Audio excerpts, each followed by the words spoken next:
conversamos também sobre a chamada sessão legislativa extraordinária, né? Ou seja, é a possibilidade do funcionamento do Congresso Nacional nesse período de recesso. Né? Não é que o Congresso não possa funcionar no período de recesso, pode. Mas, no entanto, o que a gente viu? Que precisa de uma convocação extraordinária. É isso. Então, a convocação extraordinária está prevista lá no artigo 57, no parágrafo 6º, e algumas hipóteses de convocação. Né? Por exemplo, o presidente do Senado, em caso de posse do presidente da República. O que mais? Para tratar, exatamente, para que o Congresso se manifeste em decretação de estado de sítio, estado de defesa, intervenção federal, ou ainda, né, pode ser conclamado aí pelo presidente da República, tanto presidente de Câmara do Senado, ou até por voto, né, de uma parte do Congresso, desde que seja para tratar de um assunto urgente, né? Quando há uma medida excepcional que deve ser votada, essa convocação pode ser proposta por qualquer um desses que eu acabei de falar. Né? Então, é a chamada convocação extraordinária. Essa convocação extraordinária ela ocorre no período de recesso, tá? E não tem sido muito comum. Tá? Por quê? Acho que o que faltou a gente comentar, aproveitando, retomando a aula de hoje.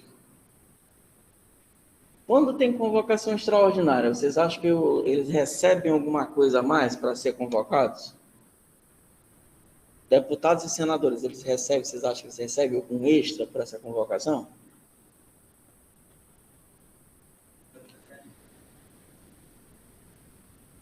Acha. Ninguém tem certeza? Eu acho que... Vamos aqui ao artigo 57. Uma questão interessante para a gente colocar na prova. Vocês já perceberam que tudo que eu falo que é questão de prova? Assim, é o jeito de eu chamar a atenção, não necessariamente que eu vá colocar. Mas assim, é bom mesmo de botar, são assuntos bem... Quando eu faço essas perguntas, porque é possível de cair, eu acho questão interessante. Olha só o que eu tenho aqui, tá? A gente não leu esses parágrafos na aula passada, eu vou colocar, a gente vai conversar aqui agora. Na verdade, antes da gente ver isso aqui, tem uma outra informação interessante no parágrafo 7º do artigo 57, tá? O artigo que a gente estava lendo. O que diz no artigo 7, desse parágrafo 7º? Na sessão legislativa extraordinária, o Congresso Nacional somente deliberará sobre a matéria para a qual foi convocado, ressalvadas a hipótese do parágrafo 8º desse artigo, vedado o pagamento de parcela indenizatória em razão da convocação. Olha o finalzinho aí, ó, vedado o pagamento de parcela indenizatória em razão da convocação. Então, o que isso quer dizer? Né, que eles não recebem nenhuma parcela, nenhum pagamento por conta dessa convocação extraordinária. Agora, tem um detalhe interessante, eu gosto de comentar isso. Há alguns anos atrás, há mais ou menos uns 15 anos atrás, até um pouquinho mais, na verdade. Não estou lembrando aqui de cabeça quando é que foi essa alteração. Mas vocês sabiam que anteriormente, cada convocação extraordinária, os congressistas recebiam 2 meses de salários a mais? Por cada convocação? Era um absurdo, gente. Eu não preciso contar para vocês que... na época era menor, né? Hoje estava 37 mil. Mas na época não era ruim, né? Até porque, na verdade, o valor do real era muito maior na época. Eles ganhavam em torno de 12, 14 mil. E o valor, claro, o valor do... é o salário de deputado. É o valor, né, 2 vezes o valor do salário de deputado. Então, eles recebiam 2 salários extras por cada convocação. E eu não preciso contar para vocês que toda vez tinha convocação extraordinária, né? Toda vez. Né? Todo começo de ano, meio de ano, tinha convocação extraordinária. E tinha um detalhe. Hoje, o recesso são 45 dias. Nessa época, o recesso era maior, era 90 dias. Então, a desculpa para ter uma convocação extraordinária e pagamento de um extra era maior ainda. Né?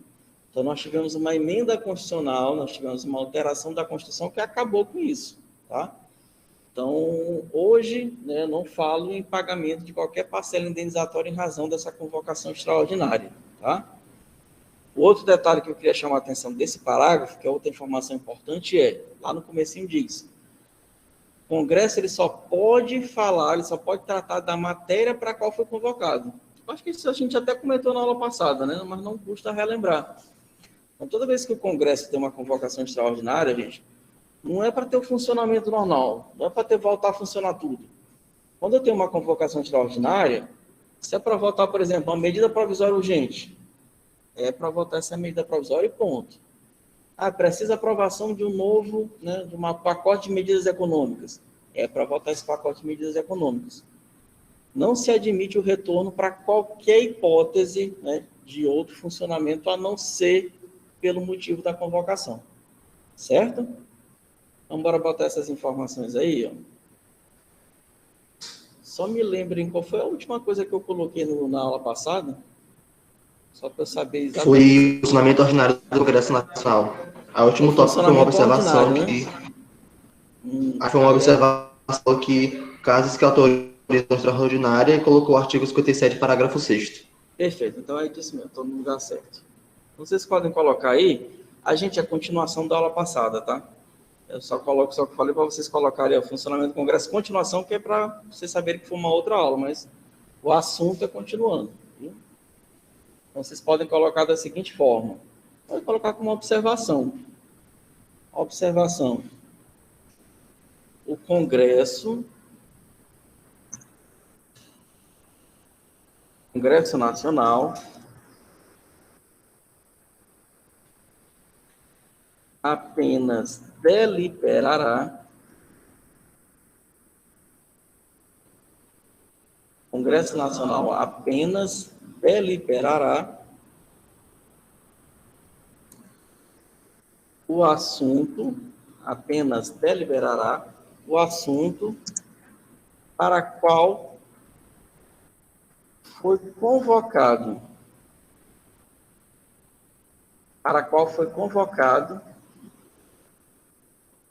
na sessão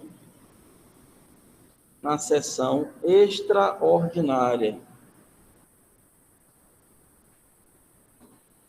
O Congresso Nacional apenas deliberará o assunto para qual foi convocado na sessão extraordinária. Ponto continuando. Ademais, é vedado pagamento de parcela indenizatória. Ademais, é vedado, né? É proibido pagamento de parcela indenizatória em razão da convocação.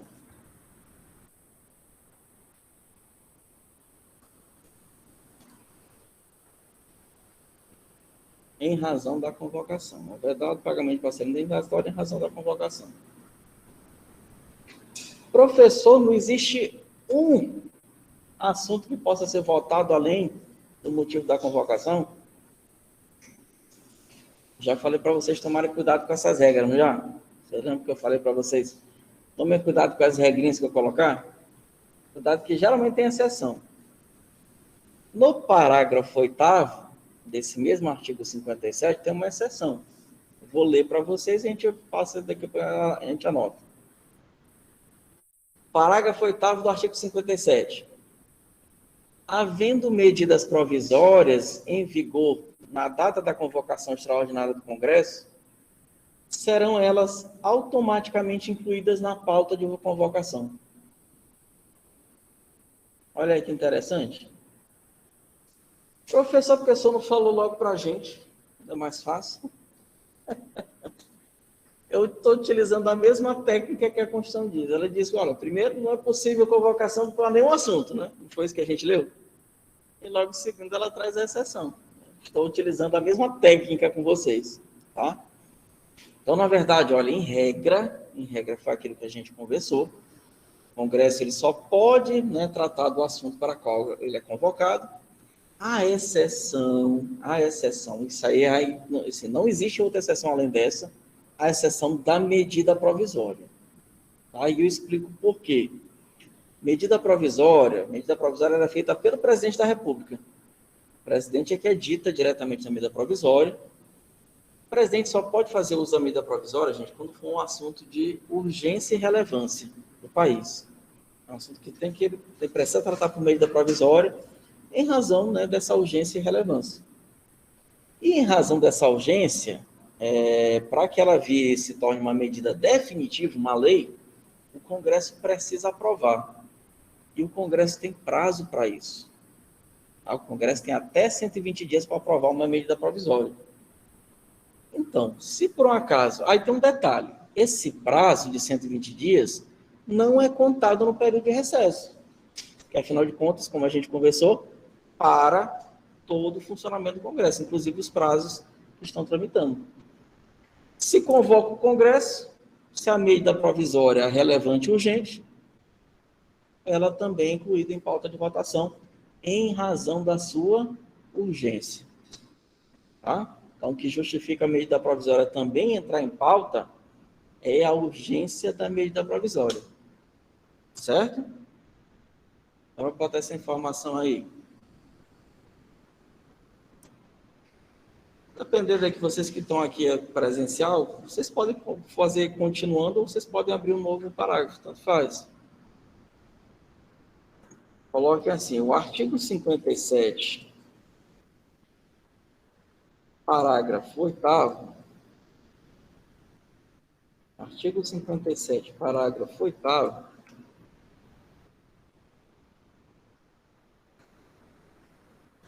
traz uma exceção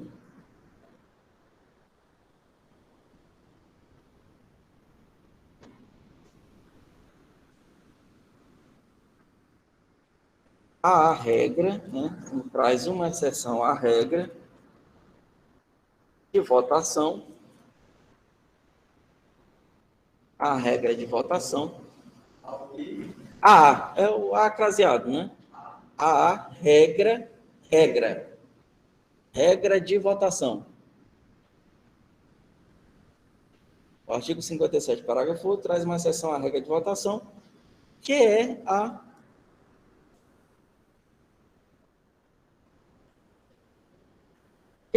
a medida provisória.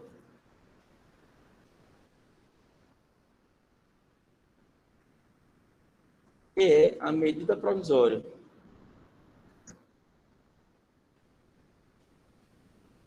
Vírgula, incluída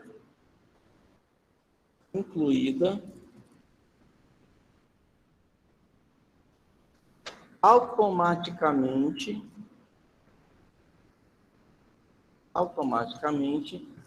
na pauta de votação.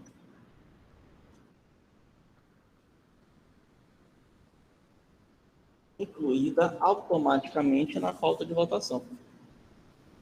Então, segundo o artigo 57, parágrafo 8º, a única coisa que vai ser votada, que pode ser votada se tiver, obviamente, é a medida provisória, e ela é incluída automaticamente na pauta de votação, conforme é o texto da Constituição. Deu para entender?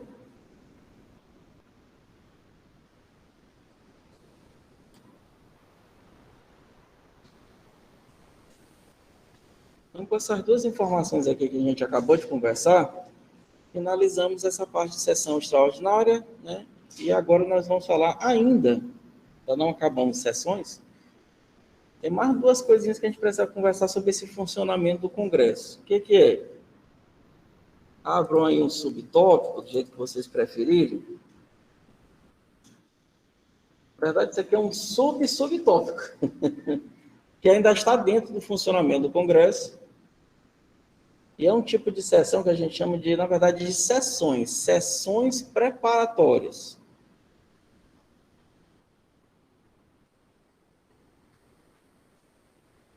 Sessões preparatórias.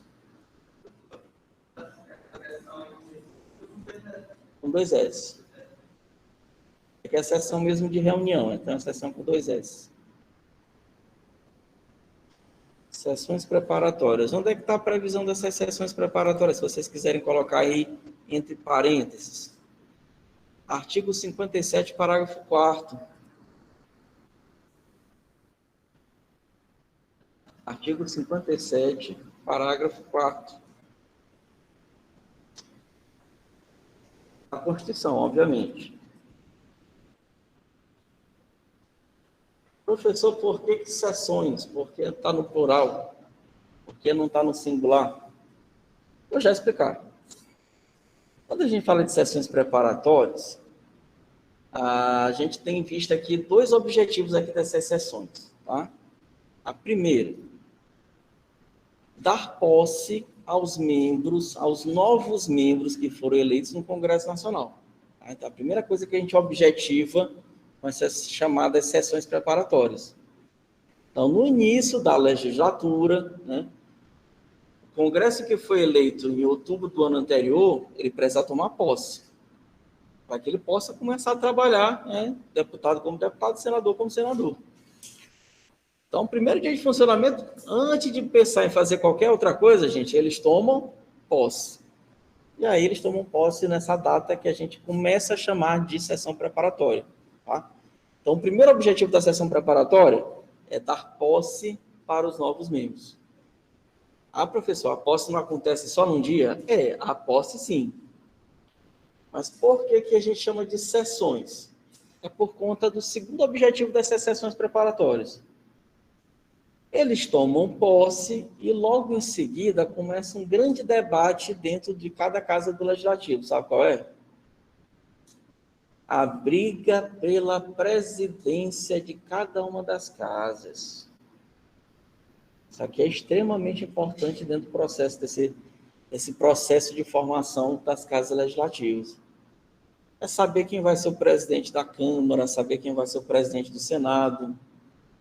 Consequentemente, né, não só a presidência, a gente costuma falar de presidente, que é o que vai lembrar mais vocês. Mas, na verdade, é saber quem vai ser a diretoria de cada casa. Que vai definir quem é um presidente, quem é um vice-presidente, quem é um primeiro secretário, quem é o segundo secretário. Tem uma série de cargos que a gente chama de mesa diretora. Quando vocês ouvirem essa expressão, mesa diretora, em outras palavras, é a diretoria de Câmara ou diretoria de Senado. Você tem lá presidente, vice-presidente, você tem dois vice-presidentes, tem primeiro secretário, segundo secretário. Professor é muito cacique para pouco índio. Não, na verdade é muito índio, gente. Se lembra que só a Câmara dos Deputados são 513. Então você precisa de uma mesa diretora relativamente extensa, não dá para ficar só com o presidente. Então são vários membros dessa mesa diretora, né? Então, nessas sessões preparatórias, e aí por que sessões? Porque essa escolha do presidente da mesa diretora pode durar dias. Foi o que aconteceu, né, nessas últimas eleições para a presidência de Câmara e de Senado. Durou foi dias, até que se eles chegarem num consenso de que ia ser lá, né, presidente da Câmara, foram vários dias. Não foi uma coisa só. Isso aí vocês imaginam, conversa política demora. É o partido maior que quer a presidência, mas às vezes esse partido maior não tem o apoio dos demais. É o governo querendo que seja um aliado. O presidente da República quer que seja um aliado do presidente da Câmara. Por quê? Ele é a pessoa que pode influenciar no possível processo de impeachment. É a primeira pessoa que analisa o impeachment, é o presidente da Câmara dos Deputados. Então, se ele arquivar, se ele for aliado do governo, ele arquiva, né? É mais fácil dele arquivar. Então, é uma relação política bem complicada, tá? Então, isso aí pode durar alguns dias até que haja a escolha dessa mesa diretora e, finalmente, o Congresso possa funcionar de fato como deve. E aí, essa sessão legislativa, gente, olha só, essa sessão preparatória, ela tem um detalhe. Vocês lembram que a gente falou do funcionamento normal, que começa dia 2 de fevereiro? A sessão preparatória, como é o primeiro dia do primeiro funcionamento desse novo Congresso, começa um dia antes. A sessão preparatória é a partir do dia 1º de fevereiro do primeiro ano da legislatura. Então, olha só o que eu estou dizendo para vocês. Eu tenho eleição lá, nossa última eleição em 2018. O Congresso que está atualmente lá tomou posse em 1º de fevereiro de 2019. Então, a partir do dia 1º de fevereiro, o que aconteceu? Houve a posse dos novos membros e houve a eleição da primeira mesa diretora dessa legislatura. Deu para entender isso aí? E aí o detalhe é que esse 1º de fevereiro aí, essa sessão preparatória, começa dia 1º de fevereiro sempre. Pode ser sábado, pode ser domingo, pode ser feriado. Sempre é dia 1º de fevereiro. Diferentemente dos demais anos. Vocês lembram que os demais anos fica para o dia útil seguinte? Vocês lembram dessa informação? Os demais anos é aquela regra que a gente já falou. Mas nesse primeiro ano começa dia 1º de fevereiro. Então, vamos começar a anotar essas informações aí, ó. Então, sessões preparatórias, o que isso significa?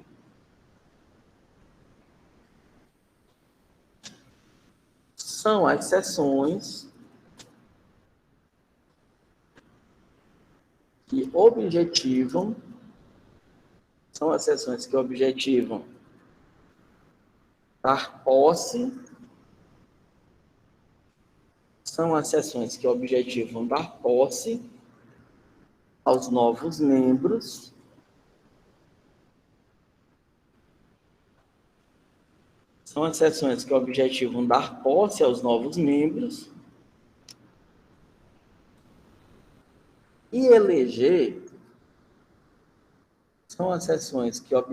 dar posse, aos novos membros e eleger a mesa diretora de cada uma das casas do Congresso Nacional. E eleger a mesa diretora de cada uma das casas do Congresso Nacional no primeiro ano da legislatura. No primeiro ano da legislatura.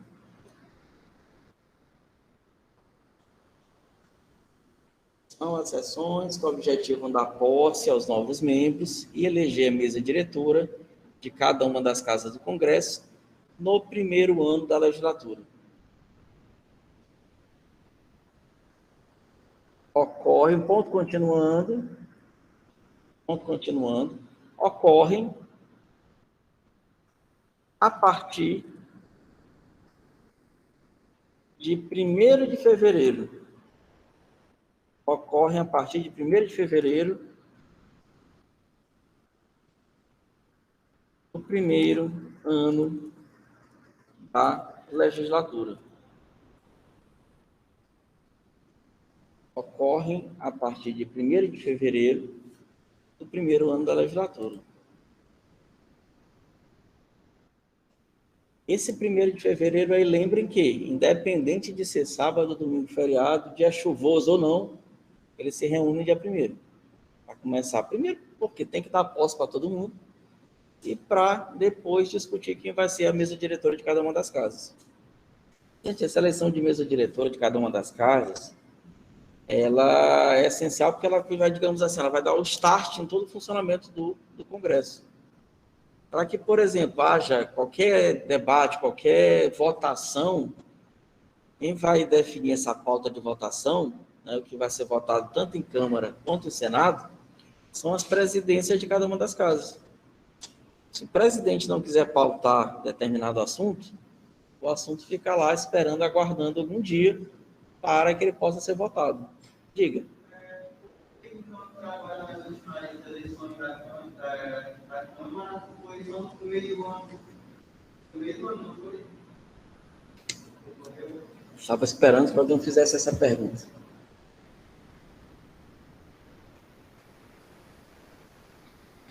Pessoal aqui que está me ouvindo aqui, Marcelo fez uma pergunta, Marcelo fez uma pergunta bem interessante. Professor, por que agora, no meio do ano, aqui no meio da legislatura, né, no meio da legislatura, teve uma outra eleição?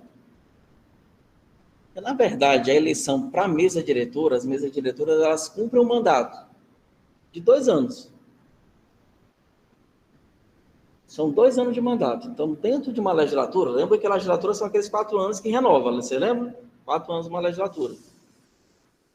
Cada legislatura vai ter um mandato de 2 mesas diretoras. A atual legislatura começou os 2 primeiros anos, 2019 e 2020. O presidente da Câmara era o Rodrigo Maia.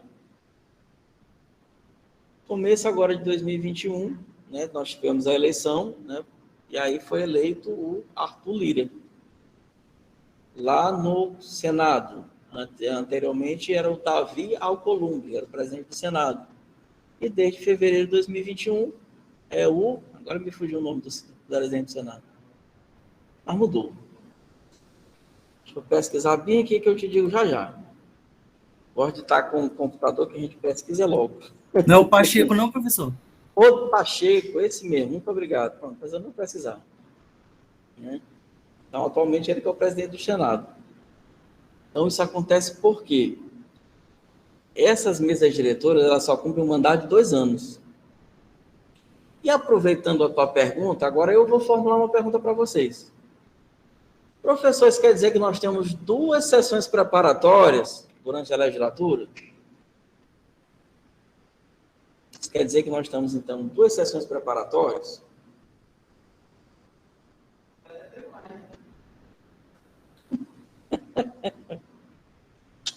Cuidado que não. Por que não é sessão preparatória? Porque a sessão preparatória, além da eleição da mesa diretora, ela depende da posse dos novos membros. O que aconteceu agora em 2021 não teve posse dos novos membros, eu só tive uma nova eleição de mesa diretora. Vocês entenderam a diferença? Lá no início, lá em 2019, para que tudo comece a funcionar, eu tenho posse e faço a eleição da mesa diretora. É o que a gente chama de sessão preparatória. Agora, 2 anos depois, 2021, né? Foi 2019, 2020. 2021, 2022.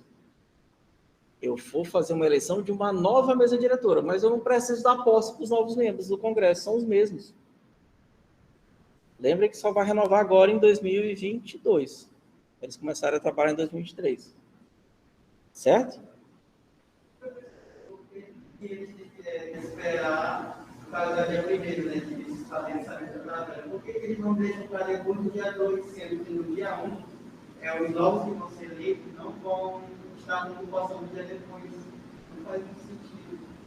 Não entendi. Se puder repetir. Os novos que eles são posse dia 2, né? Os novos que entram nessa eleição. Não. Entra, começa dia 1º, eles são posse dia 1º. Tomar posse dia 1º. Então é todo mundo ao mesmo tempo. Isso. Dia 2 e ou depois de feriados que eles podem ficar em pauta, né? Na prática, o que acontece na prática? No primeiro ano da legislatura, dos 4, esse primeiro ano da legislatura, eles não começam dia 2, eles começam dia 1º, em razão da sessão preparatória. Por quê? Aí, dia 1º de fevereiro de 2019, eu dei posse para os membros que foram eleitos em 2018 e eles começaram a discutir quem seria presidente de Câmara e presidente do Senado. Nos 3 anos seguintes, aí prevalece aquela regra de começar dia 2 de fevereiro. E só começa dia 2 de fevereiro se for, né, dia útil. Entendeu? No primeiro ano prevalece essa regra aqui, de dia 1º de fevereiro. Dia 1º ele não podia estar em pauta, já que ele é só para tomar mesmo. Sim. Na prática também não dá tempo. Não dá tempo. Como essa discussão de posse e eleição de mesa diretora, não dá tempo de debater nada. Não tem nem perigo. Eles, de fato, só vão começar a realmente trabalhar já bem depois. Tá bom? Deu para entender isso aí, gente? O pessoal que está em casa também, deu para entender?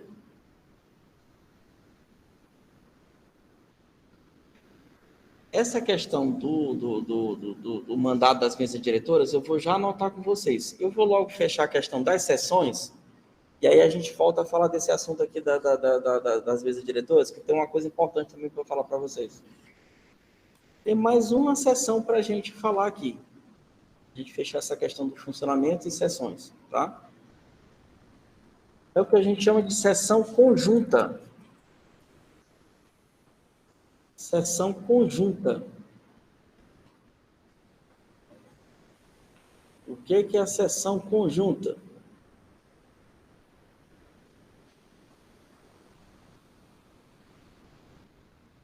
Coloquem a referência entre parênteses, artigo 57, parágrafo 3º. Artigo 57, parágrafo 3º. Vamos logo anotar, depois eu explico. Sessão conjunta é o funcionamento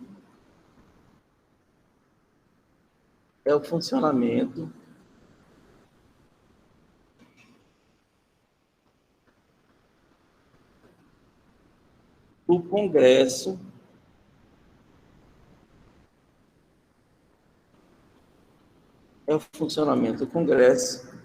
em reunião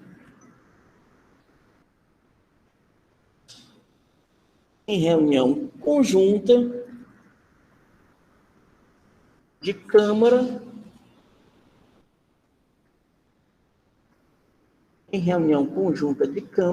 e Senado Federal. É o funcionamento do Congresso em reunião conjunta de Câmara e Senado Federal.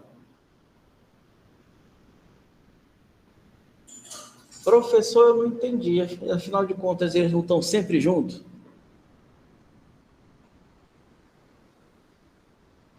Gente, quem acha que é tudo uma coisa só, acho que eu já falei isso, eu estou repetindo, só para ter a certeza. Câmara é Câmara dos Deputados, em regra, funciona sozinha. Eu tenho lá uma reunião de Câmara dos Deputados. Tanto é que eu tenho lá o presidente de Câmara, e sua diretoria. Senado Federal é Senado Federal. Quando eu tenho reunião de Senado Federal. A regra é que as reuniões ocorram separadamente.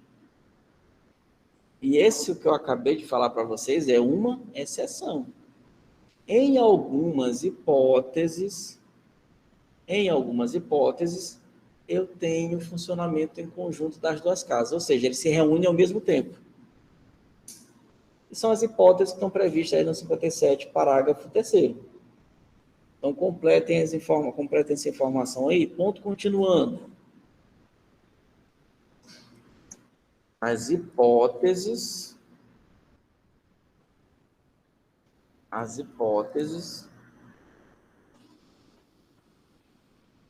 são restritas. As hipóteses são restritas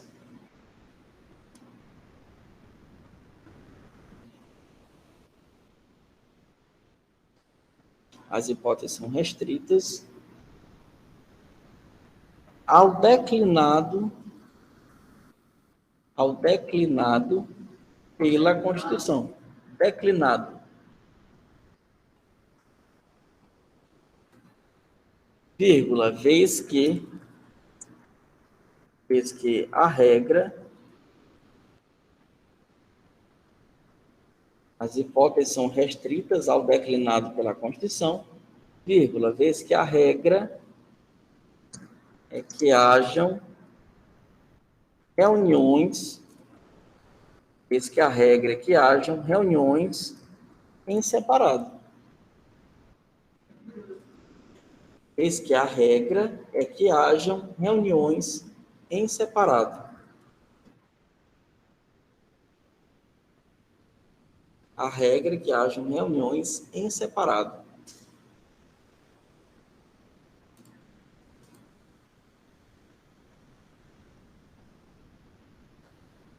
Aí agora a gente vai ler aqui o que está no parágrafo 3º, a gente saber quais são as hipóteses de reunião conjunta. Além de outros casos previstos nessa Constituição, a Câmara dos Deputados e Senado Federal reunir-se-ão em sessão conjunta para, primeiro, inaugurar a sessão legislativa. Segundo, elaborar regimento comum e regular a criação de serviços comuns às duas casas. Receber o compromisso do presidente e do vice-presidente da República. E conhecer do veto e sobre ele deliberar. Eu gostaria que vocês, quem tiver com o código aí, marque essa quarta hipótese aí, ó. Se vocês quiserem anotar também, coloque aí, dá um coisa, bota exemplo. Né? Coloquem aí exemplo. Acho que vale a pena vocês anotarem isso aqui. Coloque aí exemplo. Vou colocar 2 exemplos, na verdade, que eu acho importante desses aqui. Exemplos. Compromisso e posse. Compromisso e posse de presidente e vice-presidente. Compromisso e posse de presidente e vice-presidente. A República, né, nesse caso. Compromisso e posse de presidente e vice-presidente da República. Ponto e vírgula.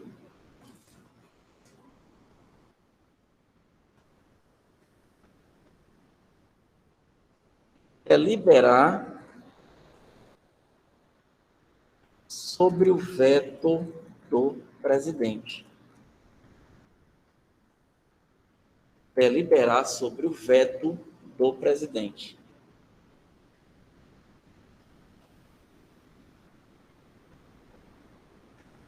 Professor, por que o senhor está chamando a atenção daqui? Por que o senhor acha isso tão importante para cair na sua prova? Não sei, mas é importante por quê? Né? O que é o veto? Vou fazer aqui um parêntese rapidinho. Olha, toda vez que eu tenho a votação de um projeto de lei, acontece uma votação separada na Câmara, acontece uma votação separada no Senado, e se os dois aprovarem, tanto Câmara quanto Senado, o que acontece? Vai para o presidente da República. O presidente da República tem duas chances aí, quando ele recebe o projeto de lei.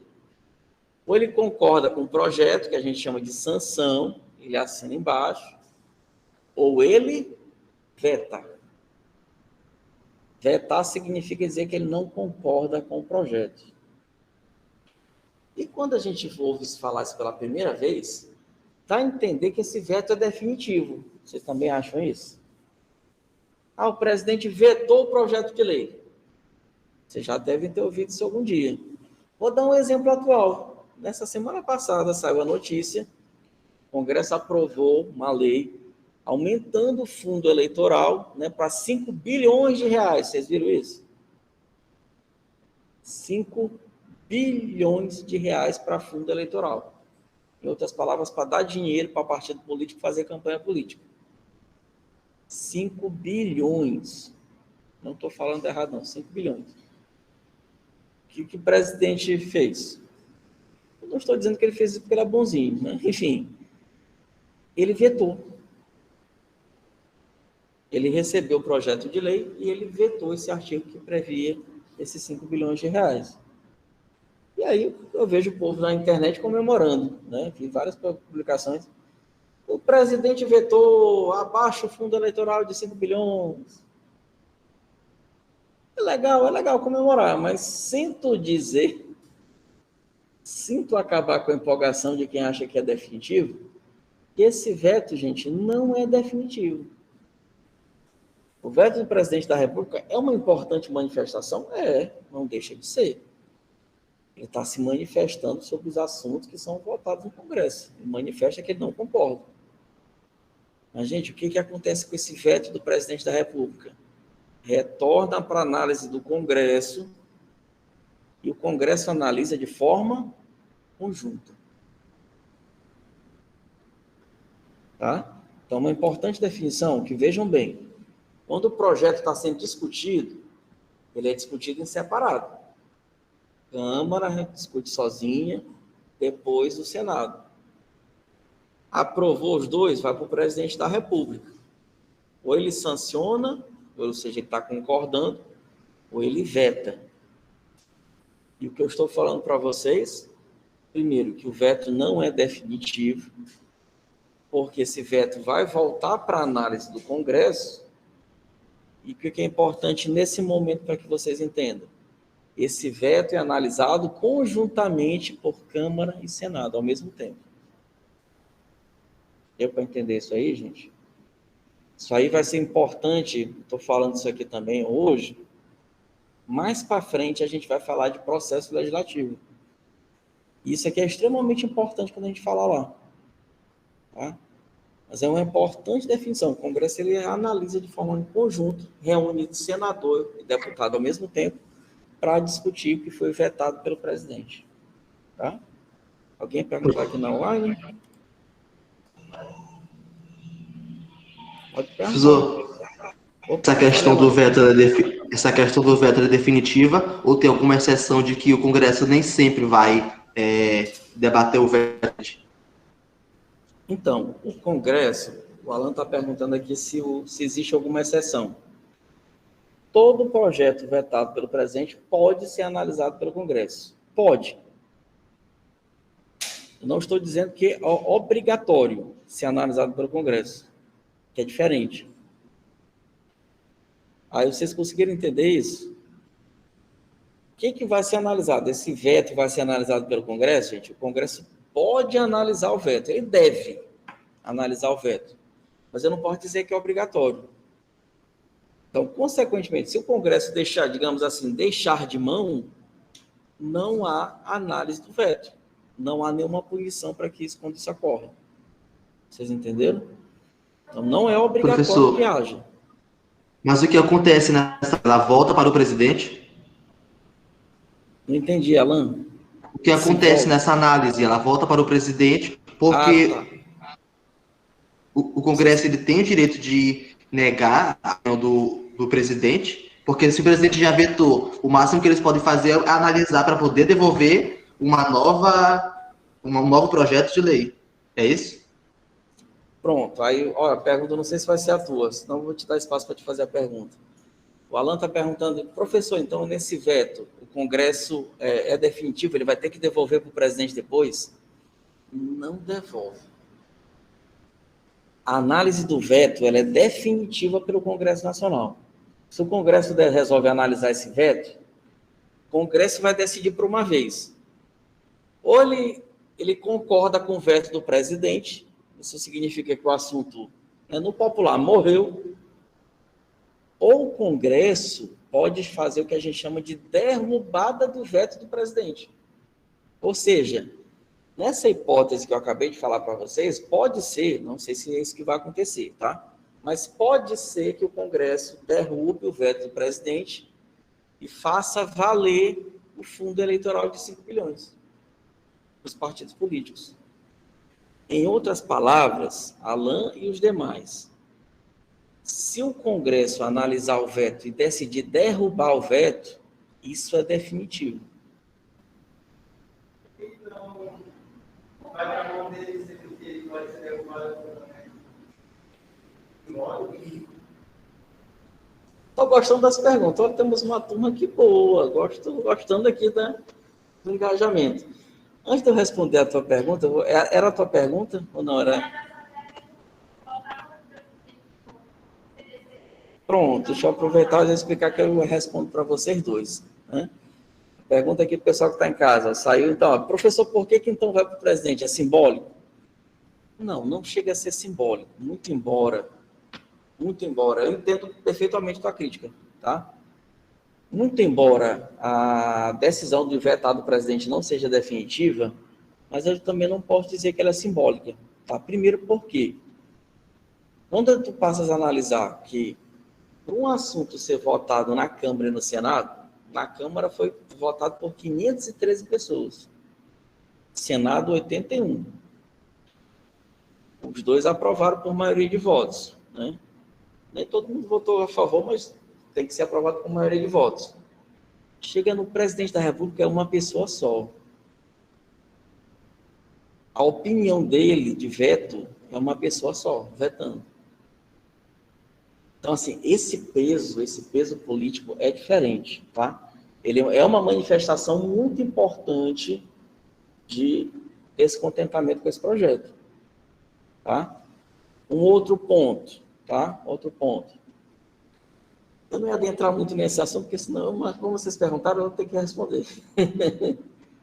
Quando volta para o Congresso Nacional, nessa análise do veto, para derrubar o veto, não é tão fácil quanto aprovar. Por quê? Não é tão fácil derrubar o veto. Por quê? Quando o projeto é votado, ele é votado por uma que a gente chama de maioria simples. Está lá presente, por exemplo, 400 deputados, basta que 201 votem a favor. Dos 81 senadores estão presentes 60, basta que 31 votem a favor. Mas para derrubar o veto, lembra que todos vão estar reunidos ao mesmo tempo e o quórum é maior, é o que a gente chama de maioria absoluta. Maioria absoluta você sempre conta pelo total de membros da Câmara dos Deputados ou do Senado. Então, se eu tiver 400 presentes, de qualquer forma eu preciso da maioria absoluta. Qual é a maioria absoluta de Câmara? Dá uma conta quebrada, acho que é 256,5, se eu não estou enganado. 513 dividido por 2, 256,5. Enfim, não tem 256,5, é 257.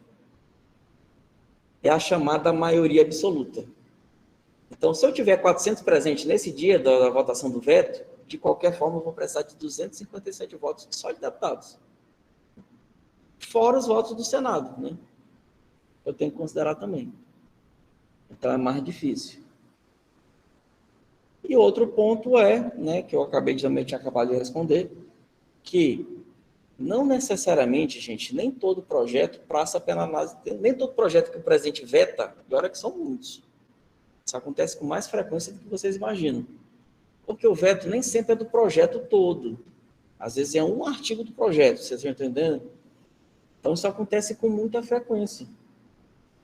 E aí, o que é vetado nem sempre vai ser analisado pela Câmara e pelo Senado. Muita coisa que é vetada pelo presidente acaba ficando por quê? Porque nunca há uma análise, nunca há interesse político em fazer essa análise do veto. Então, por isso que a gente não pode desconsiderar essa prerrogativa do presidente em vetar o projeto de lei. E até porque, olha, né, trazendo aqui um pouquinho, saindo um pouquinho do constitucional, só falando aqui um pouquinho de política. Sinceramente, eu não sei se o presidente concorda ou não com esse fundo eleitoral, não sei.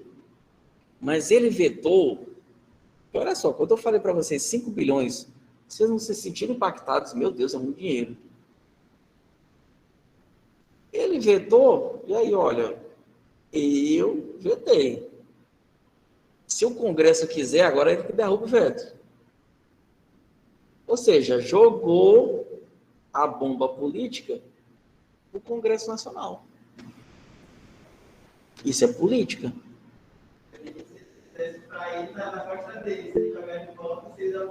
Por mais que ele queira, não, até que é bom mesmo, que vai ter mais dinheiro para fazer propaganda, mas assim, não vou assumir essa. Não vão falar isso de mim da campanha, não. Vou deixar essa bomba para o Congresso Nacional. Eu não estou dizendo, vejam bem, eu não estou dizendo que foi isso que ele fez. Juro para vocês que eu não sei, sinceramente, se ele concorda ou não sei.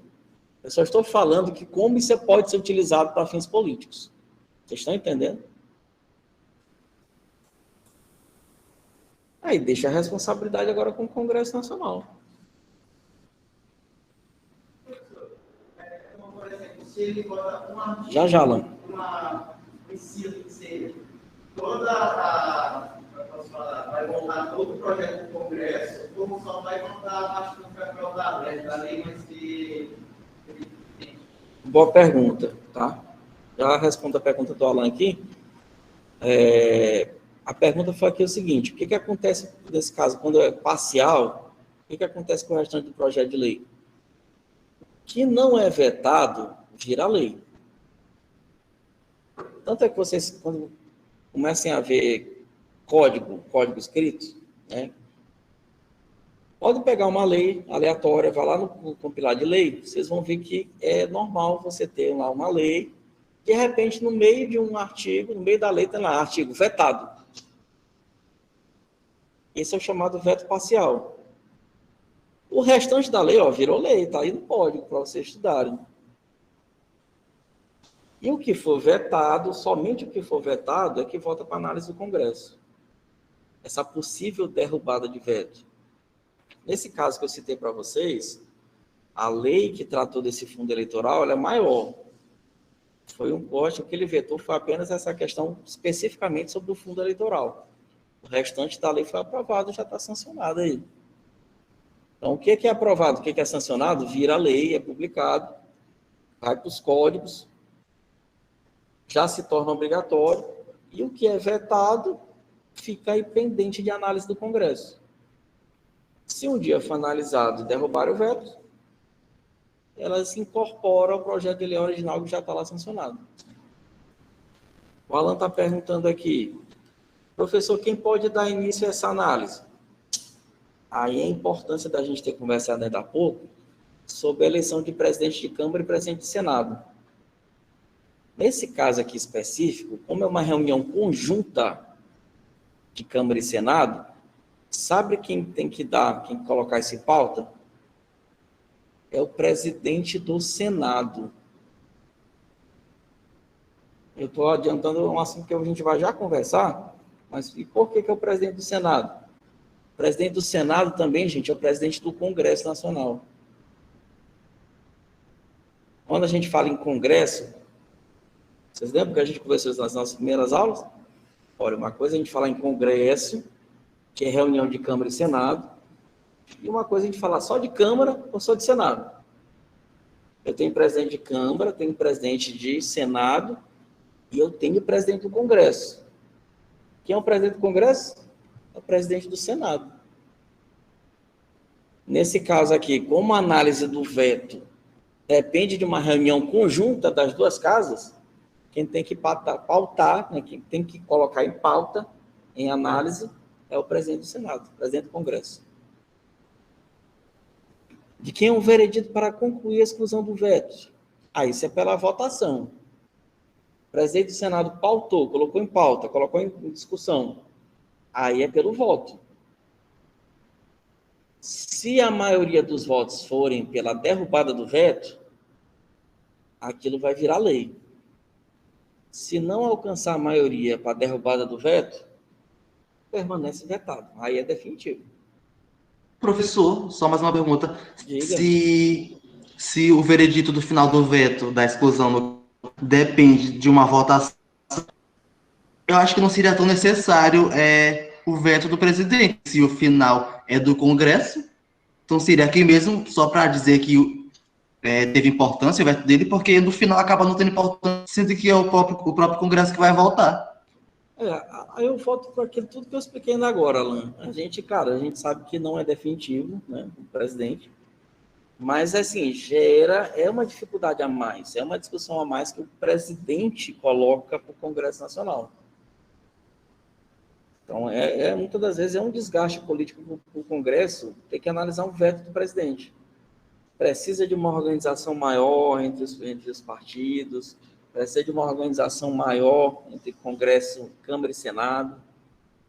É uma dificuldade a mais, né?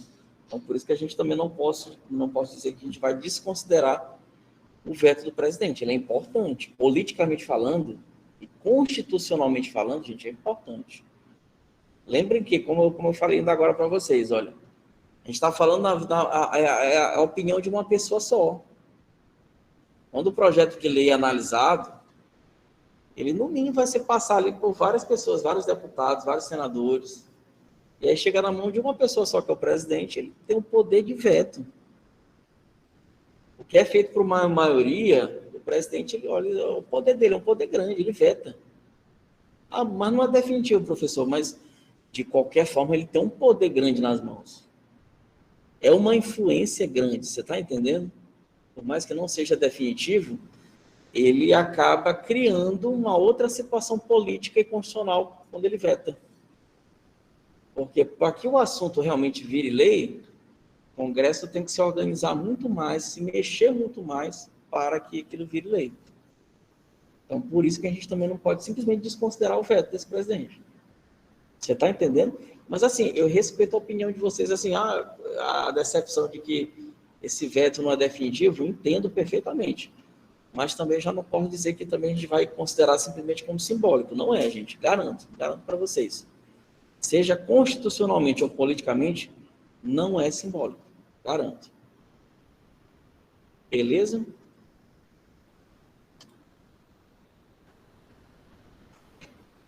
Com mais alguma dúvida disso aí, gente?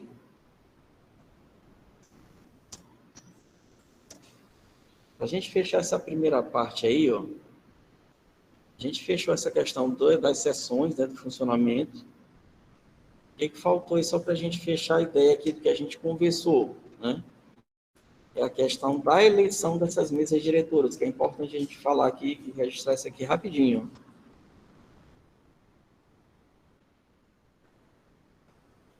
Pode abrir um tópico assim, botar sobre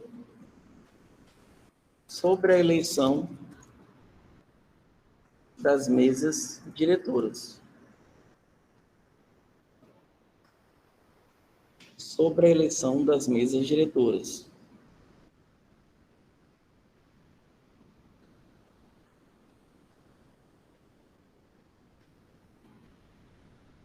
Sobre a eleição das mesas diretoras. Aí o que nós vamos conversar? Primeiro, antes da gente anotar qualquer coisa, por que eu estou abrindo esse tópico aqui? Quando a gente falou da sessão preparatória, vocês devem estar lembrando que a gente falou que cada mesa diretora, ela vai ser eleita por um mandato de 2 anos.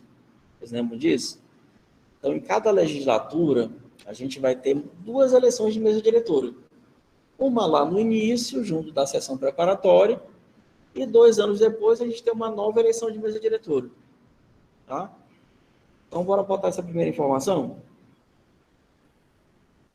Cada casa legislativa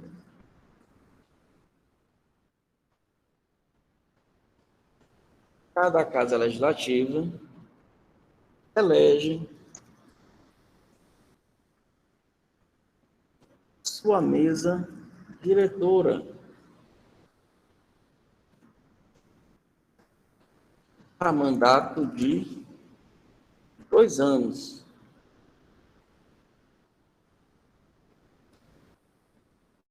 Cada casa legislativa elege sua mesa diretora para mandato de 2 anos.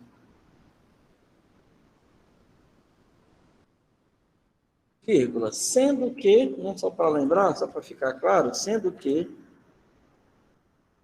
a primeira eleição ocorre nas sessões preparatórias. Sendo que a primeira eleição ocorre nas sessões preparatórias. Coloque entre parênteses aí, ó, só para vocês não esquecerem. Dia 1º de fevereiro do primeiro ano. 1º de fevereiro do primeiro ano da legislatura. 1º de fevereiro do primeiro ano da legislatura. Só para que vocês não esqueçam. Eu prefiro ser repetitivo do que vocês esquecerem isso. Diga. A mesa diretora, ela pode repetir ou tem um intervalo de tempo em que os candidatos eles podem se propor aos cargos?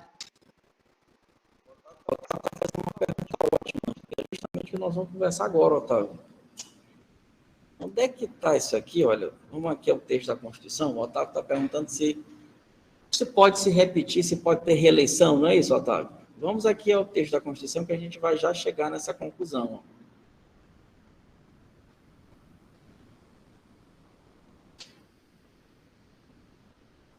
No mesmo 57, parágrafo 4º que a gente lembra agora, cada uma das casas reúne-se em sessões preparatórias a partir de 1º de fevereiro, no primeiro ano da legislatura, a posse de seus membros, e agora que eu quero que vocês prestem atenção. E eleição das respectivas mesas para mandato de 2 anos, vedada a recondução para o mesmo cargo na eleição imediatamente subsequente.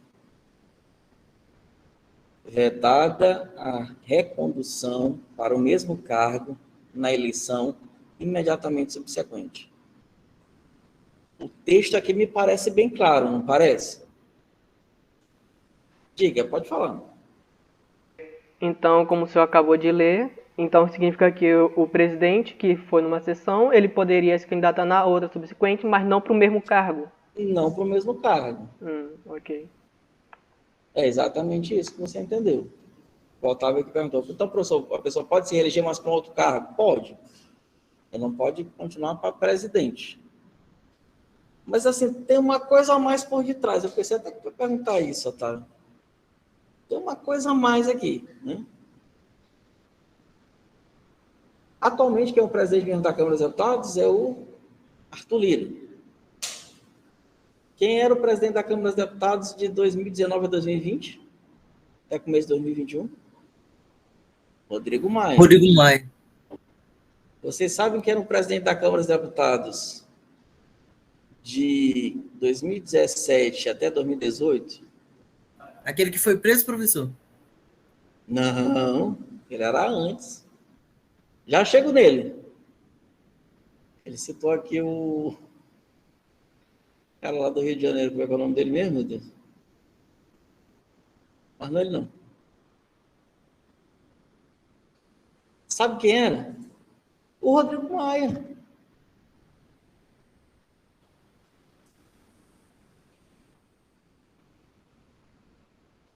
Quem tiver em casa aí, vocês que quiserem aí também, só para tirar dúvida, para dizer que o professor não está doido, ó, coloquem aí no Google, presidente da Câmara dos Deputados. Ó.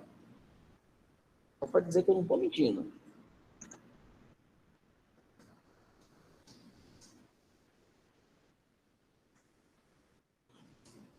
Serve até o Wikipédia aí.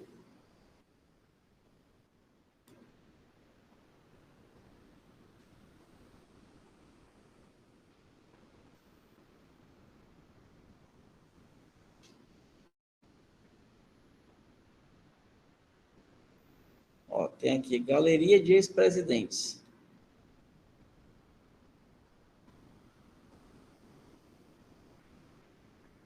Rodrigo Maia. Rodrigo Maia. Tá aqui, ó, 2016, 2017, 2017, 2019. Pode procurar aí, bota aí, Galeria de Ex-Presidente da Câmara dos Deputados. Vocês vão encontrar um arquivo da Câmara dos Deputados. Tem lá, tem a fotinho dele aqui, tá bonitinho aqui na foto.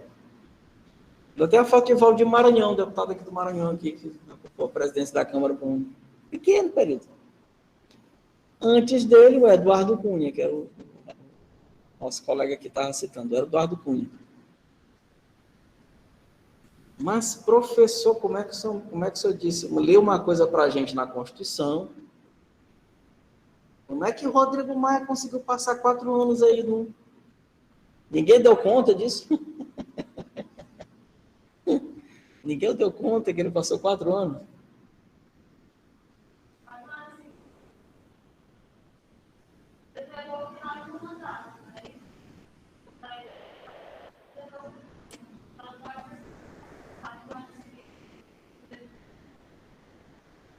Como é que é teu nome mesmo?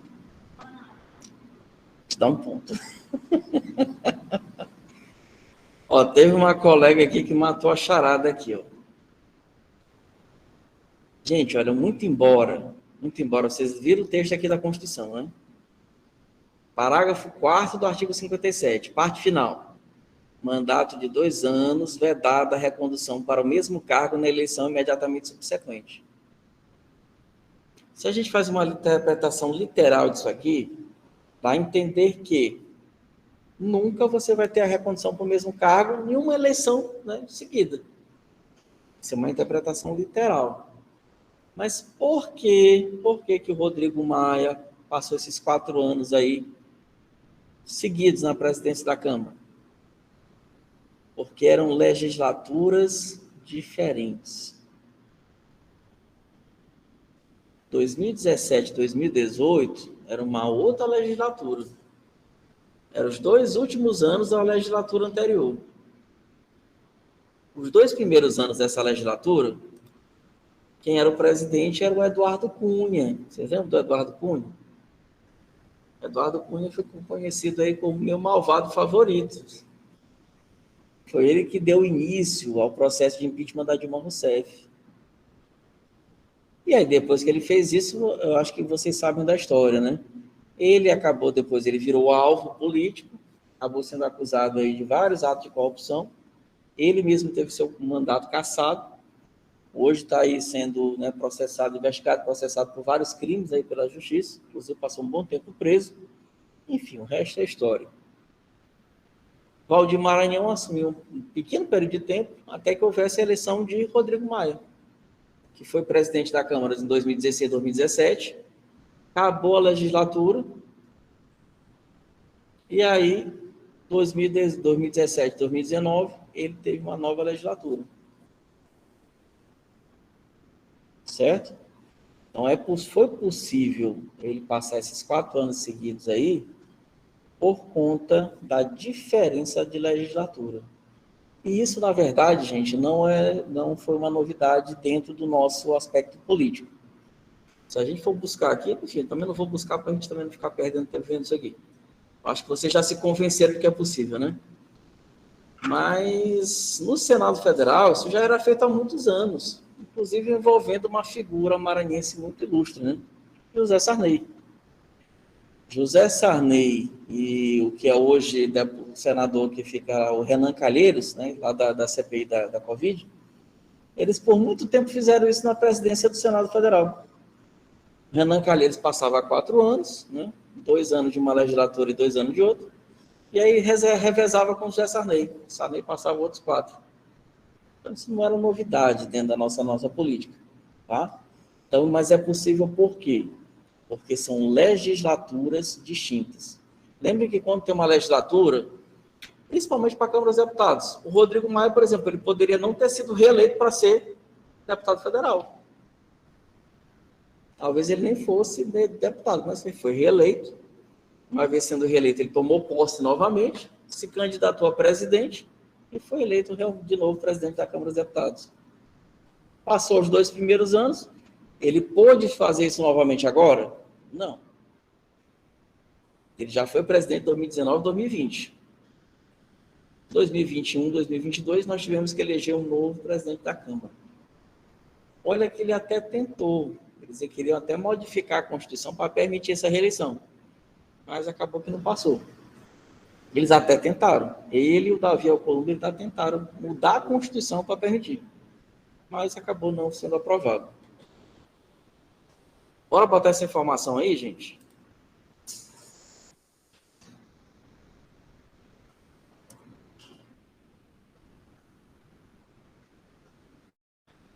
Segundo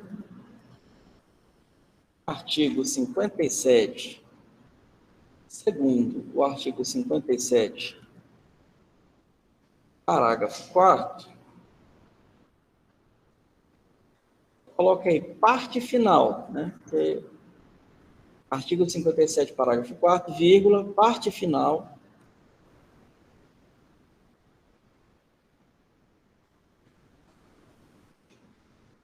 É vedada a recondução,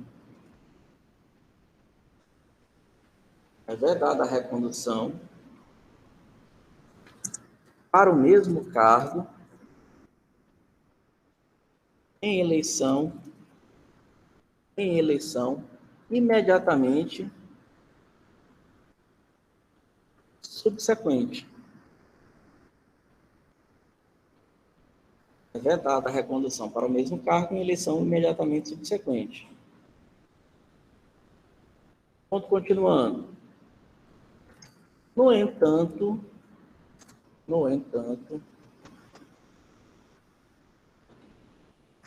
é possível É possível a recondução. É possível a recondução para o mesmo cargo.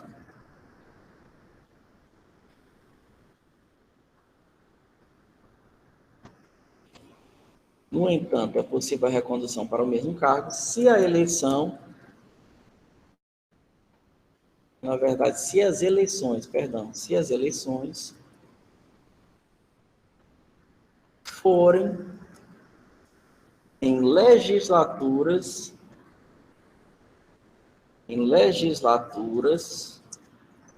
diferentes.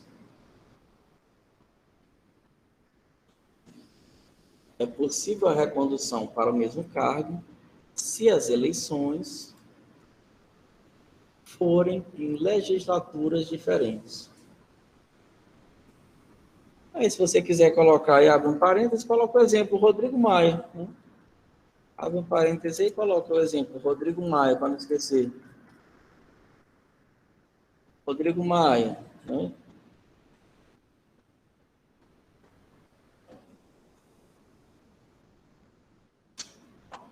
Ele ficou lá 2017, 2018, e depois 2019, 2020. Professor, Diga, pode falar. no caso aí de legislatura, seria um para deputado e outro para senador, é? Eu não entendi bem, não. Pronto, só lembrando, legislatura é um período de 4 anos que cada casa do Congresso tem para se renovar. Né? Uma legislatura é sempre um período de 4 anos. Eu tenho a legislatura da Câmara e tenho a legislatura do Senado. Qual a diferença das duas? Na Câmara dos Deputados, esses 4 anos, é o mesmo período do mandato do deputado. O mandato do deputado é de 4 anos. Então, a cada 4 anos, o Congresso Nacional, a Câmara pode se renovar por completo, desse período de 4 anos. Já o Senado, nesse período aí, ele se renova parcialmente. Em 4 anos, você troca um dos senadores, dos 3 senadores que cada estado tem, e nos próximos 4 anos você troca 2. Tá? Então, é sempre um período de 4 anos. Seja de Câmara, seja de Senado. Ocorre ao mesmo tempo. Ó, lá em 2018, só para que você entenda, 2018 eu tive eleição tanto para deputados federais quanto para senadores. Ambos tomaram posse quando? E foram eleitos em 2018. Já 1º de fevereiro de 2019. 1º de fevereiro de 2019 começou a atual legislatura para a Câmara e Senado. Dentro desse período de 4 anos, já se passaram 2, 2019 e 2020. Nós tivemos a eleição de mesa diretora de Câmara e Senado. 2021, quando começou, nós tivemos uma nova eleição de mesa diretora, que vai ficar 2021, 2022. 2022 eu vou ter uma nova eleição para a Câmara e para o Senado. 1º de fevereiro de 2023, eles vão tomar posse, né, os novos membros. E assim sucessivamente. Conseguiu entender? O Senado é um pouco mais difícil, né? Porque como ele passa 8 anos, ele teria que tomar um mandato, no caso, os 2 últimos anos do mandato dele, né? Para poder começar. Sim. Se ele começar no meio, no começo da legislatura dele, ele não consegue sair. Ah, entendi tua pergunta.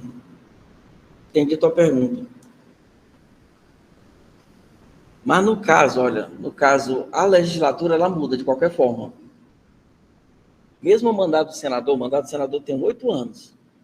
Então, significa que ele passa por 2 legislaturas. Então, a legislatura no básico é só 4. São 4 anos. Ele vira a legislatura, mas ele continua com o mandato dele. Mas a legislatura vira de qualquer jeito.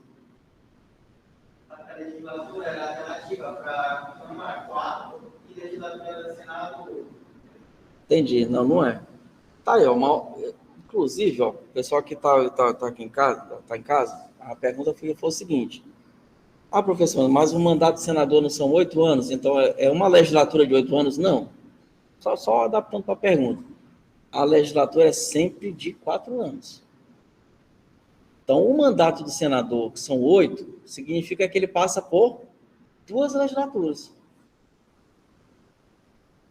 Inclusive, eu já vi pergunta de prova de OAB nesse sentido. A prova da OAB, ela perguntava mais ou menos o seguinte: num período de 16 anos, nós temos 2 pontos. Aí trazia as opções, era para você, por exemplo, 16 anos significavam 2 mandatos de senador, né? 8, 8, 16. Quantas legislaturas? Período de 16 anos? 4. Porque a cada 4 anos você tem uma nova legislatura. E ela ainda perguntava um conceito que eu ainda não passei para vocês, que é um período chamado de sessão legislativa. Eu já passei, já falei, né? Vocês lembram do que é sessão legislativa? Falei isso na aula passada. Sessão legislativa, gente, é o período de 1 ano de cada legislatura. É o ano civil de cada legislatura. Ou seja, lá, desde que começa, lá em fevereiro, até o final do ano, até dezembro, é o que a gente chama de sessão legislativa. É o período de 1 ano. E aí você teria a resposta, né? Você tem um mandato de senador, 2 mandatos de senadores, você tinha 4 legislaturas e você tinha 16 sessões legislativas. Ou seja, que é cada um desses anos aí. Né? Pergunta de prova de OAB. Só trabalhando com os conceitos. Com os centrais. Deu para entender? Maiane que perguntou. Tranquilo? Não, se quiser, eu respondo. Não, foi no ritmo da pergunta que eu fiz, né? Porque eu ainda não entendi como ele conseguiu passar os 4 anos, já que a legislatura só era 2. E não pode ser do mesmo mandato 4. Ah, o caso do senador José Sarney, né? Não, do Rodrigo. Ah, do Rodrigo Maia. Sim, pois é. É justamente por causa disso. Porque ele trocava a legislatura, né? E aí ele ficava os 2 últimos anos da legislatura anterior e agora os 2 primeiros anos da nova legislatura. Aí ele consegue passar 4 anos. Isso que eu tinha pensado, entendeu? Mas eu não sabia se podia. Aí, para confirmar, eu fiz a pergunta. Obrigada. Beleza. E a gente, tudo ok então, por enquanto? Bora fazer um intervalo, que são 3h43. Aí a gente volta aí. Vamos 4 horas, 4, 5 a gente retoma, né? 4, 5, pronto. Que aí fica redondo. Até já.